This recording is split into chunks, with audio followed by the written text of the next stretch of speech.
विघ्नहर्ता कोंबडी खत सप्लायर सलगरे। आमच्याकडे पॅकिंग मध्ये अंड्याच्या कोंबडीचा कोंबडी खत मिळेल। उच्च दर्जाचे नैसर्गिक कोंबडी खत पुरवणारे एक विश्वासार्ह नाव। मुख्य वैशिष्ट्य म्हणजे हे खत 100% सेंद्रिय व उच्च दर्जाचे आहे। जमिनीतील सूक्ष्म पोषक तत्वांचे प्रमाण वाढवून पिकांच्या मुळांची वाढ जलद होते व उत्पादन क्षमता वाढते। कोंबडी खताचे फायदे असे की जमिनीचा सेंद्रिय कर्ब मोठ्या प्रमाणात वाढतो, जमिनीचा पोत सुधारतो। ऊस, केळी, भाजीपाल्यासह सर्व पिकांसाठी उत्तम सेंद्रिय खत म्हणजे विघ्नहर्ता कोंबडी खत। आपल्या ऑर्डर नुसार फक्त 8 दिवसात खत थेट शेतावर उपलब्ध। ऑर्डर साठी संपर्क 72 49 35 87 96। रमेश बंडगर, सलगरे, तालुका मिरज।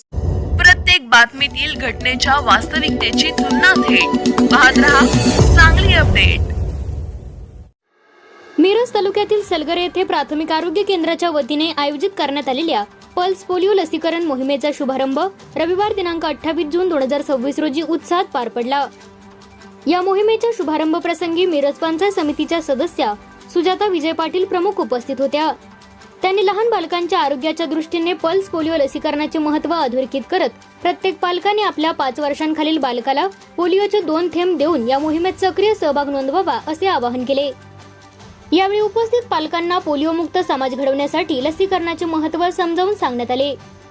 प्रत्येक बालकापर्यंत पोलिओचे 2 थेंब पोहोचणे हीच या मोहिमेची खरी यशस्वीता असल्याचे सांगत आरोग्य विभागाने 100% लसीकरणाचे उद्दिष्ट पूर्ण करण्याचा निर्धार व्यक्त केला।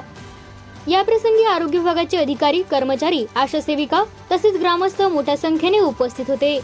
सर्वांच्या सहकार्याने मोहिमेला उत्साहपूर्ण प्रारंभ झाला।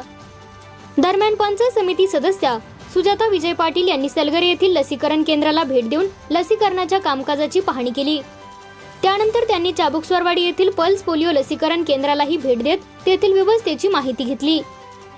यावेळी ग्रामसेवक विनायक गुळवे यांच्यासह आरोग्य विभागाचे अधिकारी, कर्मचारी, आशा सेविका आणि इतर संबंधित कर्मचारी मोठ्या संख्येने उपस्थित होते।